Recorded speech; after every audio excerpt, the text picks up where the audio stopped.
তো এই acute kidney injury, ধরুন একটা মানুষের হঠাৎ করে খুব ডায়রিয়া বা ডিহাইড্রেশন হলো, সেখান থেকে ব্লাড প্রেশার কমে গেল, সেটাকে আমরা বলি প্রিরেনাল বা যেটা ডিহাইড্রেশন রিলেটেড একটা কিডনি ইনজুরি।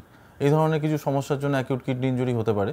2 নম্বর হচ্ছে যে ধরুন যাদের কোনো একটা বড় কিডনি স্টোন আছে বা ধরুন প্রস্টেট বড় আছে, তো ইউরিনারি রিটেনশন হয়ে গেল, ইউরিনই পাস করতে পারছে না, টোটাল ইউরিনারি অবস্ট্রাকশন হয়ে গেল, তখন কিন্তু সেকেন্ডারি কিডনি ইনজুরি হতে পারে।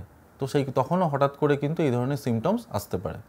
নেক্সট হচ্ছে কিডনির নিজস্ব কিছু প্রবলেম থাকে, যেমন যাদের আমরা বলি অ্যাকিউট গ্লোমেরুলোনেফ্রাইটিস। এই ধরনের গ্লোমেরুলাস মানে হচ্ছে একটা ফিল্টারিং ইউনিট অফ কিডনি।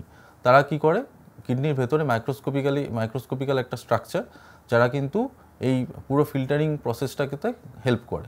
তো সেরকম কিছু যদি ইনজুরি হয়, গ্লোমেরুলোনেফ্রাইটিসের মতো কিছু রোগ থাকে, হঠাৎ করে কিন্তু সেগুলো হলে অ্যাকিউট কিডনি ইনজুরি হতে পারে।